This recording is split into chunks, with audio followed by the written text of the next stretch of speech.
acknowledging in Canadian law that denialism is a crime, I think would give assurance to many of us that this is not acceptable behavior.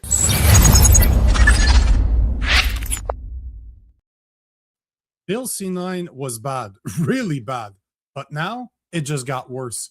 Seems like all groups in Canada need protection except the one that's really under attack. Welcome to the Political Orphans. My name is Lagan. Turns out that on Monday, the Senate amended Bill C-9 to make residential denialism a hate crime, and wait until you hear what the actual sentence is. So let's start at the beginning. Let's look at the bill. My apologies, the amendments to the bill. Here I am on Send Canada, the official website of the Senate of Canada. And the amendment that the Standing Senate Committee on Human Rights has proposed is the following. Add the following after line 14, 2.4. Everyone who, by communicating statements or other than in private conversation, willingly, hold on, man, I can't read tonight. Everyone who, by communicating statement other than in private conversation, willfully promotes hatred against Indigenous people by condoning, denying, or downplaying the Indian residential school system, A, is guilty of an indictable offense and liable to imprisonment for a term not exceeding 2 years, or B, is guilty of an offense punishable by summary conviction. Also worth looking at, 1.3, paragraph 319, 3.1d of the Act is replaced by the following. If, in good faith, they intended to point out for the purpose of removal matters producing or tending to produce feelings of anti-Semitism towards Jews or hatred towards Indigenous people. So there you have it. They are looking to amend the already brutal Bill C-9, that is the Hateful Act of Canada, where the bill literally is criminalizing emotions. And now they want to add the Indian residential school denialism like a hate crime. And for some reason, they're adding the feeling of anti-Semitism towards Jews and a hatred towards Indigenous people. So now anti-Semitism, just like denying residential school, is going to become a crime in Canada. This is, it doesn't end there, because this is just a bill. We don't necessarily understand yet what the real consequences of this are. But let's look at what political newspapers or political outlets are actually saying, because this is not just me pointing this out. We have a platform by the name of ipolitics.ca, which is a pretty left-leaning platform, that has this article stating that Senate committee amends C-9 to criminalize residential school denialism. And if we scroll down right here, Karitak Lindell said it was needed because of growing anti-Indigenous racism, violence, and rhetoric surrounding the lasting harm of the Indian residential schools, warning that the ongoing spread of denialism and hate is having real impact on many First Nation communities. Critics have warned that such a change risks criminalizing public debate over residential schools, though this wasn't the driving force behind the lone opposition vote in committee. They continue to say that the language of the amendment largely echoes a private member's bill put forward by NDP MP legasm specifically, it would create a new provision in the criminal code making it illegal for anyone who in public willfully promotes hatred against indigenous people by condoning, denying, downplaying, or justifying the Indian residential school system in Canada, or by misrepresenting facts related to it. That's a part that's very important. What does that mean exactly? Misinterpreting facts relating to it? What are those facts that they're talking about? And you'll see it gets a lot worse in a minute, but the maximum penalty, as I mentioned, if treated as an indictable offense, would be a prison term of no less than 2 years. That's for denying residential schools. Also, this is an interesting one because they're just passing this left, right, and center. Committee members also backed an amendment from Senator Wanda Thomas Bernard that would criminalize public display of nooses and white pointed hoods, labeling them symbols of anti-Black racism. She said it was a direct response to testimony at committee about the significant increase in anti-Black hate. Anti-Black hate. Not noting statistics showing a doubling in incidents since 2019. So they are criminalizing public display of nooses and white pointed hoods. Nooses are now going to be a hate crime in Canada. Nooses. So what happens in Alberta? Do they not get to catch cattle with nooses anymore? Is that completely illegal because it's technically in public? Like, what the hell do they mean by this? And then I want to share this with you because it doesn't get any better, but this is what the bill or the amendments to the bill are all based on. So here you see, this is an article from BCAFN. It is a leadership council for First Nations, and it stipulates Indian residential school denialism is not an academic debate. It's quite simply hate speech. Terry Teegee, British Columbia Regional Chief of the Assembly of First Nations, which advocates for more than 600 First Nations, testified on Thursday. It is re-traumatizing survivors, harms entire communities, disrespect children who have never returned home, denying historical facts, and undermines truth and reconciliation.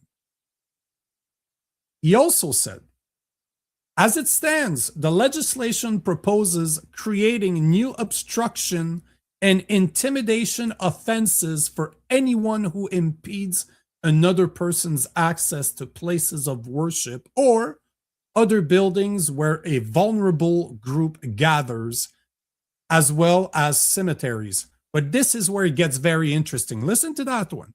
Senator Christopher Wells said, justice official has previously clarified that unmarked graves at former residential school sites and the other indigenous burial sites could be considered a cemetery under the bill's definition. Do you understand what they're saying here? Are you starting to understand the full picture? So not only this man, Terry Teegee, said that Indian residential school denialism is not an academic debate. So literally, he does not want to speak about facts. It is quite simply hate speech, emotions. So this guy is literally saying that residential school denialism does not need to be based on facts. It just needs to be based on emotions. Emotions are stronger than facts, or more important than facts. He's literally saying that the debate is not an academic one. It is an emotional one. So his emotions matter more than facts. That's what this guy is saying. But here's where you really need to pay attention, because let me repeat what he said. As it stands, the legislation proposes new obstructions and intimidation offenses for anyone who impedes another person's access to places of worship or other buildings where vulnerable groups gather, as well as cemeteries. And then it goes on to say, Christopher Wells, the senator, said that justice official has previously clarified that unmarked graves at former residential school site and other indigenous burial site could be considered a cemetery under this bill's definition.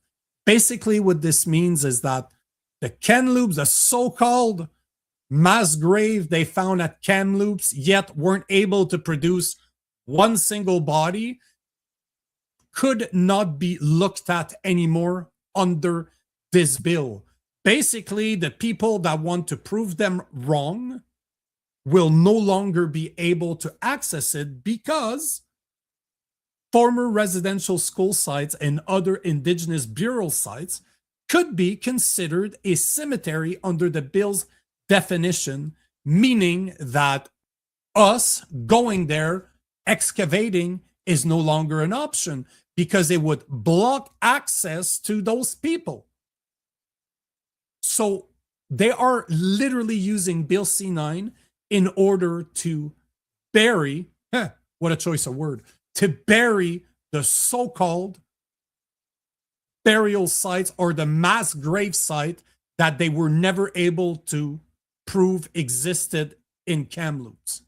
This is the reality of the amendments that they're passing right now, is that they are hiding, they're burying the truth, and we no longer are able to question because it is not an academic debate. This is hate speech.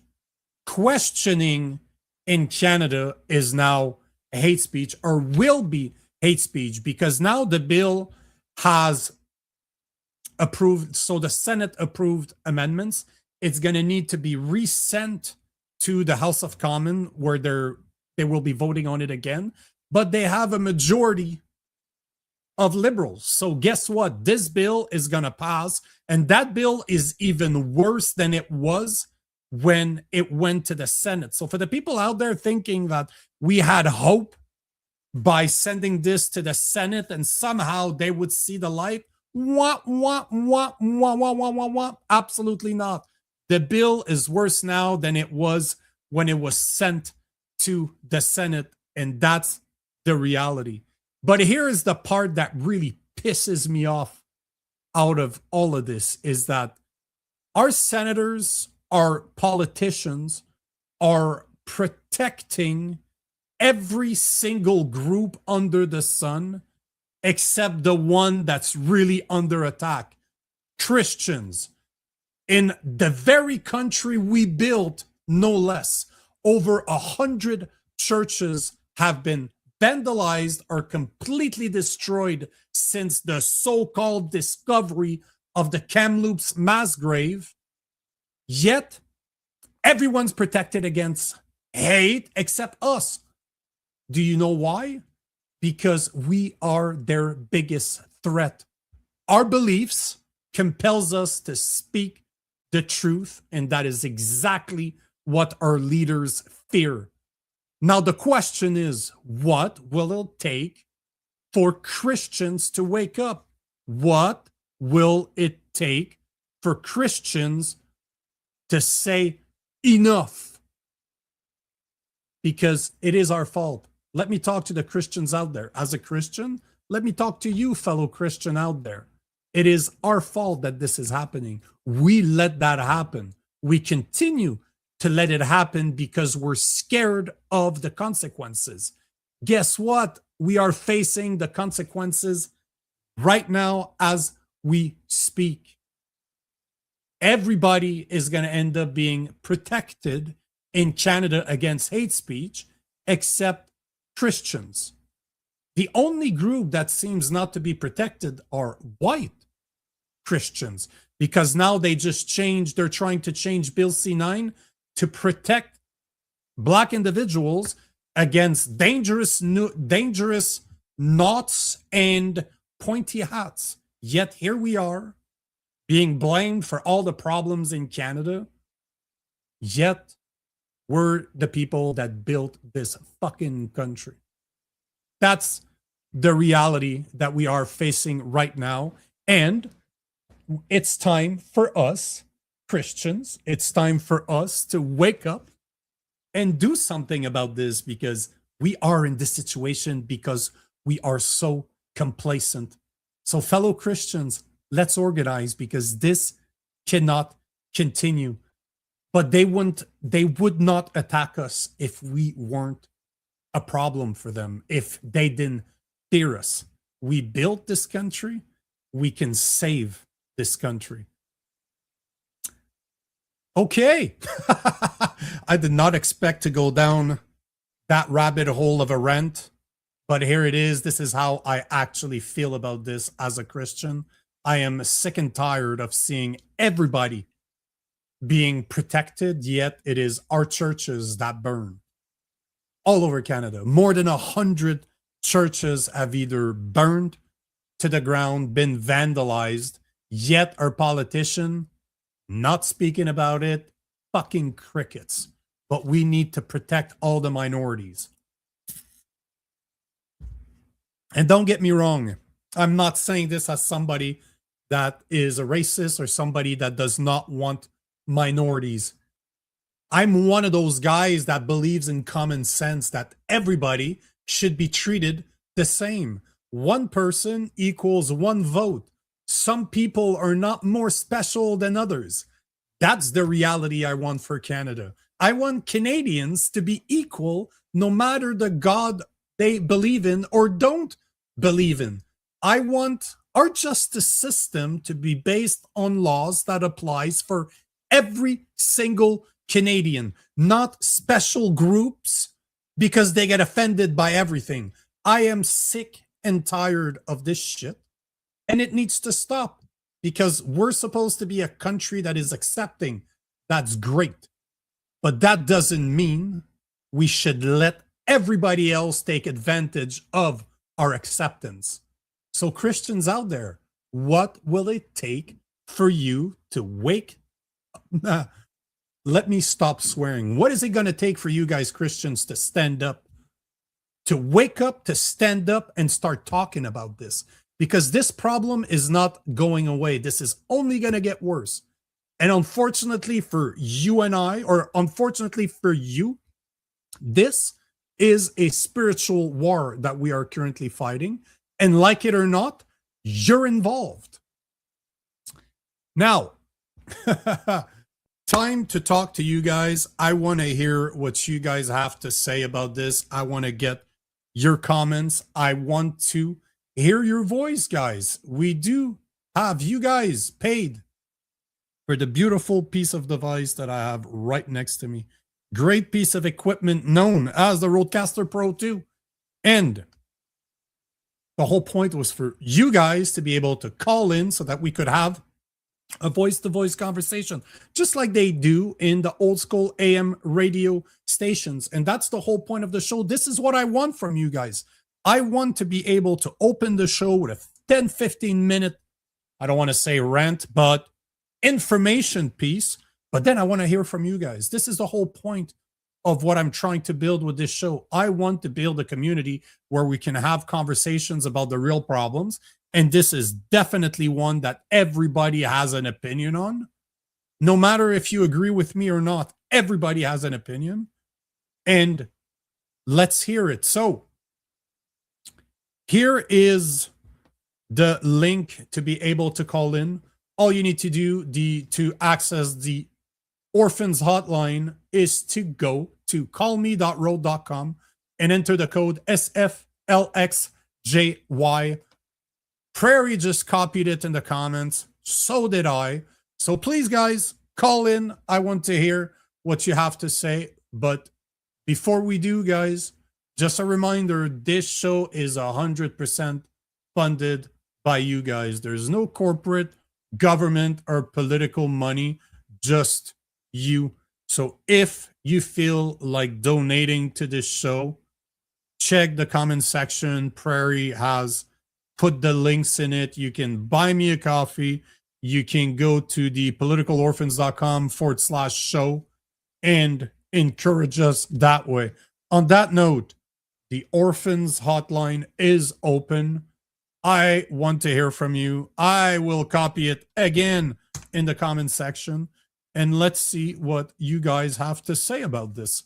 Because I know, again, everybody has an opinion about this, right? Everybody has something to say about hate speech, Christian or not. Everybody has an opinion, and I want to see what you guys think. So let me load up the comments. Boop, boop, boop, boop. Comments are loading up, and here we go. So let's see what you guys have to say. I thought I had, oh, there we go. This is for sure. I'm starting with this one. This is one of the latest one that just came in. It is from Sheridan Forbes. Nico, our job is not to save everyone. Our job is to try to alert at least one soul, then prepare yourself accordingly for the times ahead. I could not agree with you more, brother. I absolutely 1,000,000% agree with you. That being said, it might not be our job to save everyone, but it is our job to save someone, to save some people. I always remember one of my best friends is out of Alabama, and a couple of years ago, I was not feeling it. Like, I've been creating content for a while. I'm used to getting to be under attack, to be called all the names possible. And you know what? That's part of the job. That's what you can expect when you start creating content online. But it was one of those days I wasn't feeling it. We're sitting outside of his house. I was smoking a cigar, and as a fellow Christian, he looked at me and he said, Nico, you know what? It's not your job to stop the Titanic from sinking. Your job is to put as many people as possible on lifeboats. And this is what I do. So you know what, Sheridan? I agree with you. But the bigger your reach, the more impact you have, the more people you're able to get in front of to speak about what's happening, the more people you're going to save. So I agree 100% with you. Great comment. Keep them coming. Now, let's see what you guys are talking about. Bumpy Johnson is saying, didn't the prominent doctor just resign from Montreal Hospital and state he's moving to Atlanta due to the anti-Semitism allowed to fester in Canada? I'm not sure. I did not hear that story. But at the same time, man, who's really under attack right now? Have you seen 100+ synagogue get burned down to the ground or destroyed or vandalized? No, it did not happen. Because if it did, it would be an absolute outrage. I'm not saying that anti-Semitism does not exist. All I'm saying is that the real people that are really hated on are Christians, yet everybody else is being protected against them. And I don't condone hate speech. Let's be very clear. If you've never been on this show before, I'm not for hate speech at all. I don't believe in legislation that will prevent speech. I believe in 100% free speech. You either have free speech or you don't. There's no section, there's no subsection of free speech. You are either allowed to say whatever you can, the government cannot stop you, or there's restrictions, then you lose free speech. Now, let's be very clear. There is a difference between free speech, being able to say whatever you want without being censored by the government, and lack of consequences. Those are two very, very different things. Charlie Kirk being the perfect example. A lot of people celebrated Charlie Kirk's death, saying he deserved it, blah, blah, blah, blah, blah. That's their opinion, and I believe that they're entitled to their opinion. Now, does that mean that they shouldn't lose their job because their employer does not want to have an employee like that will make fun of somebody dying? No, absolutely not. That is consequences of free speech. As they say, with great power comes great responsibilities, and this is exactly it. The government has no place in telling us what we can and cannot say. That is a God-given right, and no man can take it away from me. Now, does that mean there won't be consequences to my speech? No. That is the part of free speech. That is 100% part of free speech. Mega Man 10 Python is saying Carney would get in trouble for this stuff already. Yeah, of course he would, but it doesn't apply to them. It only applies to us. That's always what happens, right? Oliver Ruff is saying the mayor frauds of Kamloops First Nation reminds me of the Pegasus sighting clip from Key and Peele. I have no idea what you're referring to, man. If you want to drop a link in the comment section, I'll check it out, but I do not know what you are talking about. Maxime Gauthier is saying, hello, I'm new. Can someone explain what is nooses? Oh, nooses. Oh, you brother, you're French. You're just like me, buddy. Nooses, as in, you know what they tied around people to hang them? Like the noose. You see that in cowboy movies when they hang people. So the way they wrap the rope around itself to create a noose to hang people, that's what we're talking about. So as per the new amendment that the Senate just passed for Bill C-9, displaying a rope with a noose would be considered a hate crime. So hopefully that answers your question. Sheridan Forbes is saying, when emotions become crime, you have no law. Stop complying and stop supporting your own oppression. Amen, brother. I couldn't agree with you more. This is why I say free speech is a God-given right, not given to you by government. You are allowed under God to say whatever you want. Now, will there be consequences to your speech? Yes, there will be. But that comes with free speech. But I agree with you guys. If, just like yesterday, we spoke about this ex-military man that got the visit from the police for something that he would have said either in a text, email, or social media. We don't have all of the information, but communication, harassing communication, or communication harassing, it's happening. It's already happening. Police is showing up to our houses to look at what we're saying online. And this is not the first time. There are people that has gone to jail for anti-Semitism, whatever that is, because they were denying the Holocaust. They were downplaying the Holocaust. So by that new definition that I read earlier for Bill C-9, the amendment that the Senate just made, the same thing could happen to people like me, for example, that does not believe that bodies were found. Thus, it was a hoax. They did not find bodies in the so-called mass grave in Kamloops. So is me saying that now considered a hate crime? As per Bill C-9's new amendments, it definitely looks that way.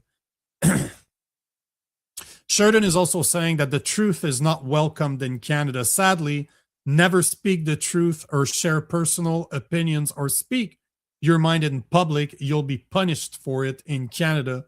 Focus on what you control. And what would that be? What is it that you control, Sheridan? Because I'm going to have to disagree with you 1,000% on this.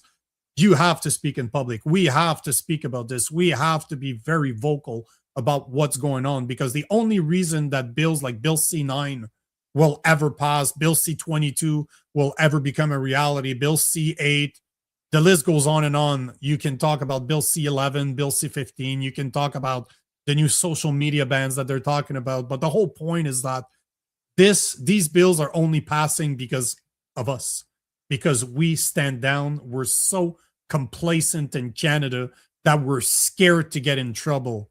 Fuck that shit. We can no longer be scared of getting in trouble, because we have the right to our privacy. We have the right to our free speech. And that is in our control. This is where you and I disagree, because if you don't like what's going on and you decide to sit down and do nothing, you are as responsible as the people pushing this. Because as the expression says, the only thing for evil to win is for good men to do nothing. And also, The road to hell is paved with good intentions. So if you sit back and do nothing, can you really complain about what's going on? How else are we supposed to change this, veer this ship from the direction that it's going, if we all decide to do nothing and simply stay down? Let's see. 441 King's Thorn. It's not Christians, it's any group that has been long enough to figure it out. I'm not sure I understand what you're saying. You're saying that Christians are not under attack, that every single group that's been here long enough? Because that's quite incorrect. Because if you look at our two-tier justice system, the only people really getting in trouble right now are Christians. Who else is getting in trouble in the law? We have immigrants that are let go, or their sentences are lowered because we don't want to affect their immigration status. Yet Christians built this country. This is a Christian country. Like it or not, this country was built on Christian principles, just like the US. And as we've had multiple times on this show, multiple guests on this show are atheists. They're not Christian. But one thing that they do say out loud is that they would not live in any other country than a Christian country, because Christian normally are accepting and will allow others, people from different faith or no faith at all, to be part of their community and accept them for who and what they are, because that is what we are called to do as per our Christian values. Wilf is saying, you are 100% correct, Nico. Wild 1957 flower, nailed it, Nico. Nickland 1961, you're anti-Semitic. Don't you know windows got broken at 3 a.m. in the morning in Montreal? That's why that was the priority of the prime minister and the leader of the opposition, each with conferences. Yeah. Hopefully I'm understanding this as being sarcasm, but I agree with you, man. I agree with you. Yet the incident that you're talking about was not even broken windows. It was a guy peeing on the outside of the place, because I don't even think it was a synagogue. But yeah, I know what you're talking about. I'm out of Montreal, so Hectic Stairs, organize a referendum that will transfer the vote of C-9 to the people. How would you ever make that happen when both parties seem to be in favor of C-9? How do you think that would ever happen when the leaders that are in power do not represent the people? Why would they give us the power to stop passing the bills that they want to have put in place? Unfortunately, my friend, this is not going to happen. Although I agree with you, in a real democracy, if such a thing exists, the power belongs to the people, and the people should always be in the power to make decisions. At the end of the day, this is a principle that we seem to forget. But our leaders work for us. We don't work for them. It's a very big problem when citizens are scared of their governments. The government should be scared of the people, because we are their boss. They work for us. And don't you forget that. Yet, it seems like Canadians are not remembering who's in power here. Always reminds me of this great painting that I've seen once. I don't know who the painter was, but it was very simple. You had a bunch of rich people, should I say, sitting at a table. There was a chessboard on top, and that chessboard was held by people on their knees. The board was on their back. Basically, the point is that all those people have to do is to stand up, and the chessboard goes flying. This is the thing that we need to remember. Wild 1957 flower saying, built and paid for in full, and now we're paying for our persecution. Yeah, we're just letting it happen. Complacency is what is synonym with Canadians now. Nick Land, 1961, more than 100 burned, not a word from any politician. Some windows get broken at 3 a.m. Get on behalf of Israel, and you two news conference declaring we are anti-Semitic. So you were being sarcastic earlier. That's what I figured. Just looking for some comments here. Maxime Gauthier, the problem is that sometimes comes to Canada for all the advantages, but refuses to adapt and assimilate for what is needed to keep this beautiful civilization. Yeah, well, that's always the problem right there. I see the value in immigration, but I see the value in good immigration. I see the value in immigrants that will come here, adapt, and embrace the culture, not try to change our country to the third world country they came from. Because let's be honest here, the people that are immigrating to Canada are not the quality people we used to get 20, 30 years ago. And that's the problem. We have a lot of people coming to this country taking advantage of our social system. And that's a fact. And it's people like you and I that pays for this. While Canadians are paying 42.3% on average of taxes on their income, both actually through municipal, provincial, and federal taxes. 42.3 of Canadians' salary is gone on average due to taxes. And where do you think some of those taxes go? To our social system. There was a doctor that came on this show that said something brilliant. I cannot remember his name, but he said that you cannot have a social state and open borders at the same time. You can either have one or the other. If you're going to tax people a very high percentage of their salaries, you must have closed borders, because these services, these social services, should only go to the people that pay for it, that paid for it. If you want to have an open border policy, then you cannot have social services paid by the people, because it is not sustainable.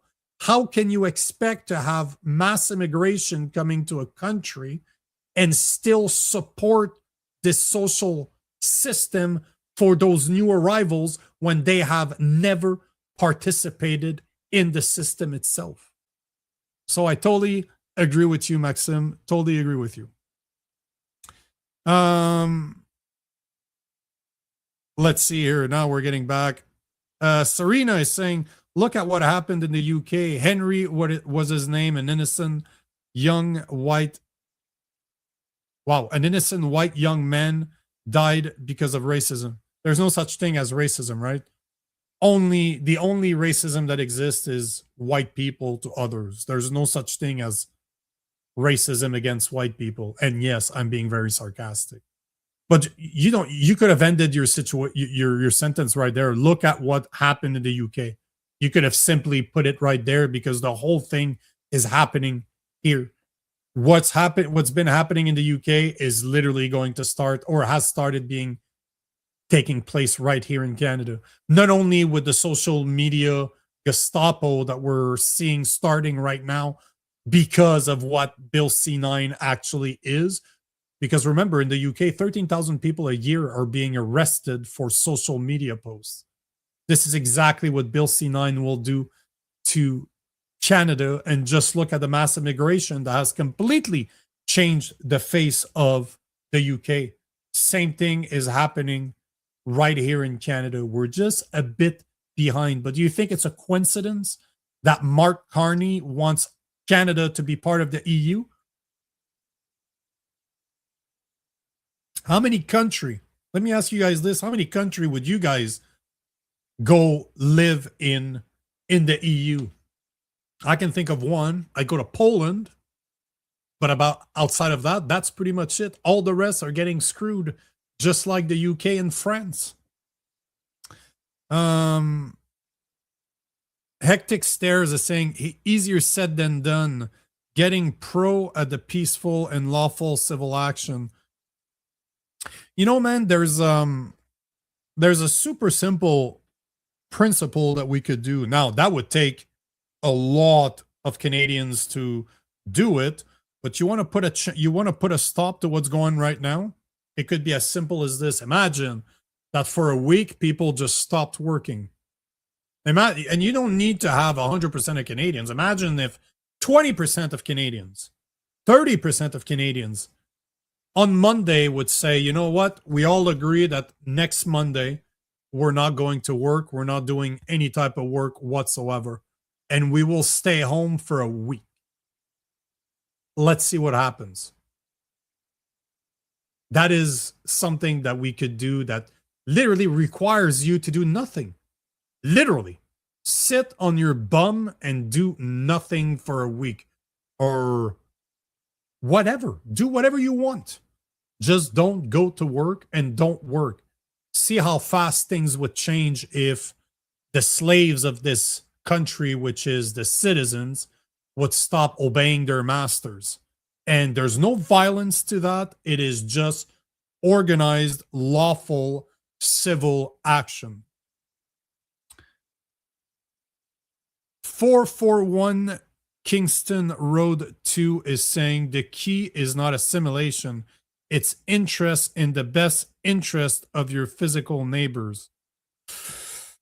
I'm not sure I agree with you. I'm not sure I disagree with you, but I think they're basically the same, because if you come to Canada, at least the Canada from 20 years ago, and you want to do what's in the best interest of your physical neighbors, that would mean other Canadians. That means assimilating the culture. That's part of the deal. And that, again, that's a part that blows my mind.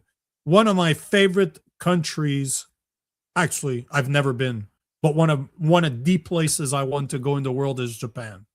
I'm a big fan of Japan culture. I absolutely love their martial art background. Love the samurai culture that used to exist in Japan. And one day I will go to Japan. And you know what? There's a lot of things that I won't be able to do, unfortunately, because I'm covered in tattoos. So one of the things I won't be able to do is to go to Bath, because they do not allow people with visible tattoos like me to go there. Should I go to this country trying to complain about their laws? Or do I simply embrace their culture, embrace their values, and respect the fact that I'm not allowed there, although I would love to go, but it is not a reality. If you go to Japan, if I go to Japan, I will adapt to their values.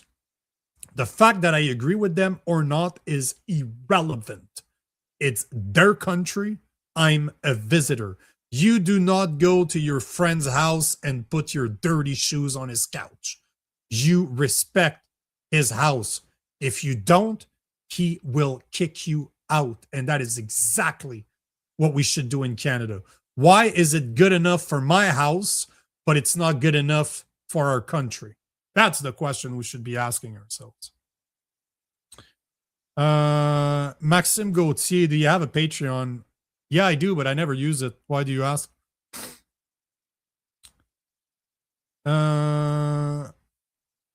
Wild 9057 Flower saying, Nico, check out Dimpy Brower's interview on Brave New Normal. She's beyond insightful. Canadian writer who speaks on the managed destruction of Canada. She would be great to have on your show. Do you want to send me an email? Send me an email about this, because I will not remember this and I don't have anything to take notes on right now. So if somebody wants to send me an email at info@thepoliticalorphans.com, send me her name. I will look her up and I will approach her.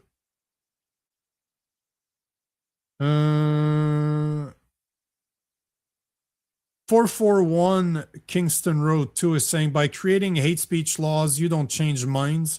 You just drive those ideas underground where they are harder to diffuse. And that is a very, very interesting point, because I have made that point before, where That's one of the reasons, actually, I believe in free speech, because I want to see people's real opinion. I want them to feel so comfortable saying what they want to say, what they're really thinking, that they will say it. That is what I want out of free speech. That is the beauty of free speech. And you're absolutely right that by creating hate speech laws, you don't change people's mind. You drive those ideas underground where they are harder to diffuse. And not only are they harder to diffuse, but once they gain enough momentum and you see them start hitting the mainstream, regular people start hearing about them, the movement is so big that it is extremely hard to stop. So I would much rather know people's opinion, because we have free speech and we feel comfortable expressing our views and opinions, than allowing dangerous ideas to foster underground and explode when the movement is too big to contain.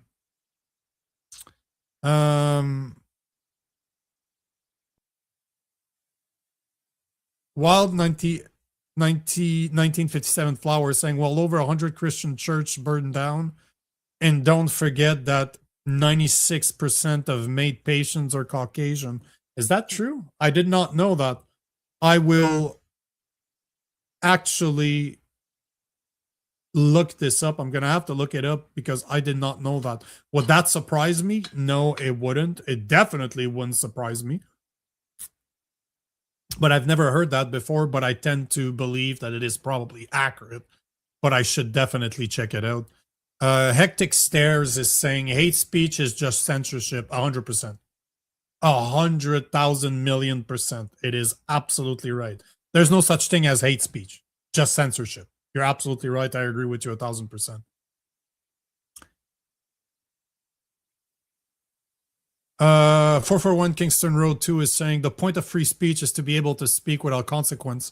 Otherwise, it's controlled speech. Masquerading is free. I've always followed the stick and stone may break my bones, but 100% I agree with you. 1,000,000,000% I agree. Sheridan Forbes is saying, that's right, your rights come from God, not men or monarchy. Men or monarchy can only give you privilege, not rights. I agree with you 1,000%. Derek Seitler, knock knock, back right at you, brother.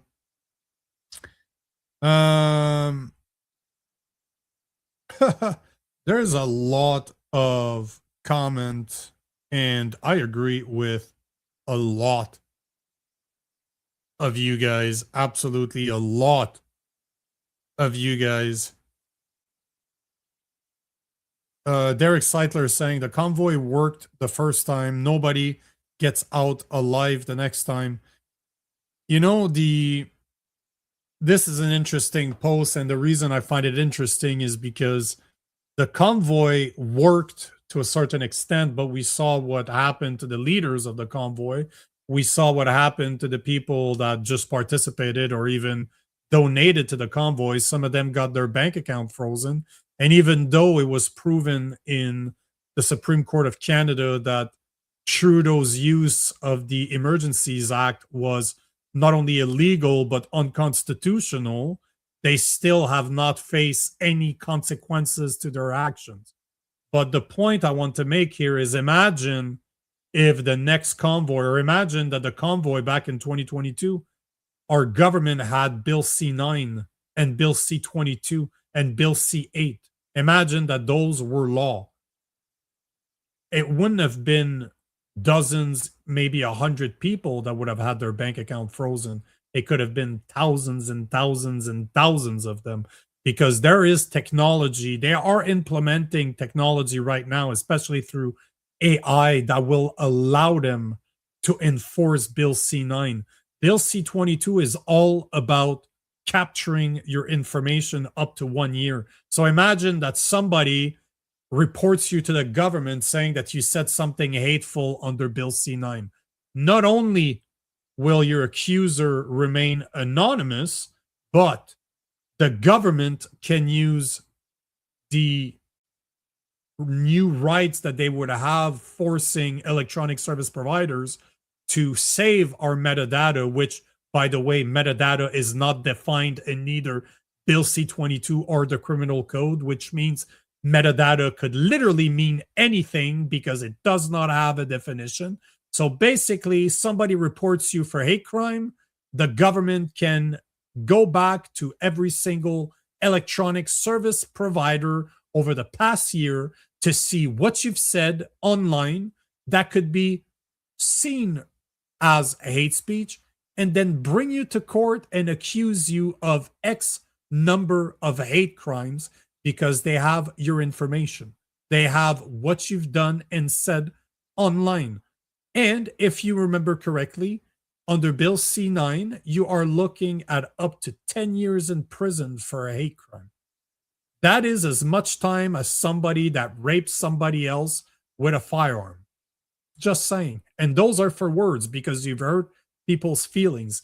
And then you have Bill C-8 that gives the power to the Minister of Industry, which is Mélanie Joly at the moment, to prohibit internet service providers and electronic service providers from providing you services so they can request, force electronic service providers to cut you off their service because they deem you a threat to the telecommunication network of Canada. And then they can prohibit any other electronic service provider or internet service provider from selling you services. Bill C-9 defines what you can and cannot say. Bill C-22 keeps a record of everything that you do in case you are accused of a hate crime. Bill C-8 can literally stop you from talking about it online. That's the reality in which we are living right now in Canada. But yes, it worked somewhat the first time. The next time is going to be worse. But I think we can agree that it's going to get worse before it gets better. For the average Canadian to wake up to what's coming, to wake up to what's happening even right now, it's going to have to get worse because the average Canadian is still not earning enough. Yes, his paycheck might be a lot less than it used to be, but he is still somewhat comfortable at home. He is still able to escape or lie to himself, thinking that nothing is wrong with Canada. This is what I believe is the second biggest problem in Canada. Not only are we complacent, but the vast majority of Canadians are willingly complacent, or not complacent, ignorant. They want to ignore what is actually happening. They know something's wrong. They just don't want to face the reality. Complacent and willfully ignorant is the two best ways to describe Canadians today. That I agree with you 1,000%, Wildflower. Absolutely agree with you. She says immigration has been weaponized by the globalist elites like Carney. 100%. Look at what's going on throughout the countries in the West. Mass immigration has been weaponized. Just over the past 25 years, in case you don't know the numbers, just over the past 25 years, Canada has gone from 30 million in population to 41 million in population. That is a 33% increase over the past 25 years, 100% through immigration. 100% through immigration. Our birth rate is decreasing right now. If you look at Canadians that were born here and that their parents were born here, so what we call second generation Canadian or more, obviously, we are looking at, I believe it was minus 1.4 birth rate. That's our reality right now. So Canada has grown 30% in 26 years, 100% through immigration. So it's very hard for anyone not to call that mass immigration. And just so you guys know, if we continue the numbers that we've been seeing over the past few years, especially since 2020, we are on the path of hitting 100 million in population by the end of this century. So the Century Initiative that has been talked about by a good friend of Mark Carney, our new ambassador to the US, is a reality, and nothing much needs to change except the current trends.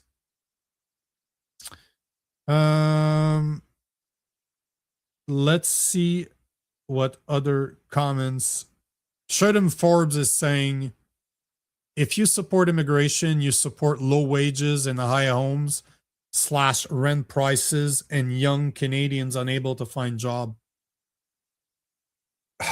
You know, I would correct your sentence by saying if you support the current type of immigration or you support mass immigration, because there is a way in which immigration can actually work for Canada.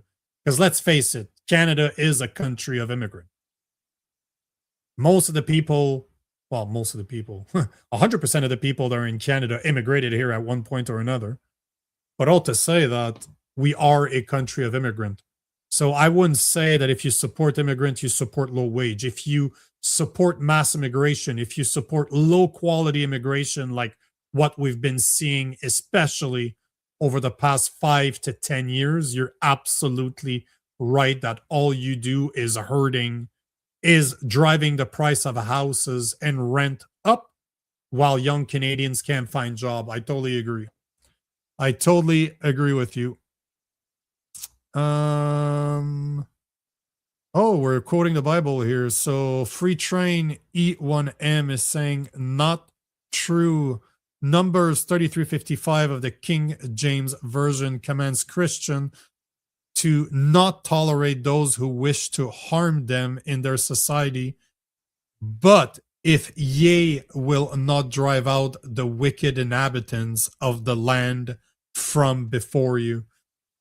Then he goes to continue, then it shall come to pass that whose which ye let remain of them shall be pricks in your eyes and thorns in your side, and shall vex you in the land wherein ye dwell. And tell me that is not exactly what is happening to Canada as we speak. Derek Seitler, still C-9 requires second and third reading, but that didn't stop the Gestapo from visiting a former cop's front door. Actually, that's incorrect, bro. C-9 does not require second and third reading. It already passed it. It would, if it wasn't for the Senate having passed that amendment where they want to make school denialism a hate crime, that bill would have become law. It already has been sent to the Senate. The only reason it's going back to the House of Commons is because they made amendments to it. So it needs to go back and be revoted on. But there's no second and third readings anymore. This is already passed. It's already a situation. It's already true. It's already a reality. But you're correct. But that didn't stop the Gestapo from visiting that former cop's front door. Are you talking that former military guy, the former military judge? I was supposed to have him on the show, but he didn't show up. I was supposed to have him on the show yesterday. I made a breakdown of the video itself. So I don't know if that's who you're referring to, but it's not the first time. We had that woman back in, I believe it was March, was on the show as well, because she received the visit of 2 Toronto police, if I'm not mistaken. At least for sure it was in Ontario. She got the visit of police because of stuff she said about Carney online. And that video is absolutely hilarious because she just loses her shit on them. So, yeah. On that note, guys, thanks for the comment. Thank you for being here. Thank you for listening to this show. Make sure that if it's your first time here, or even if it isn't, make sure to smash that like button. Leave a comment, even though you're not watching it live. But make sure to subscribe. Make sure to come back. I'm on Monday to Thursday, 7 p.m. Eastern Time. So make sure to subscribe, make sure to like, make sure to comment. I definitely want to see you again. Tomorrow, 7 p.m. Eastern Time, I am joined by Jason Levine in another episode of East Meets West on the Political Orphans. Until then, I will wish you a great night. And as always, peace.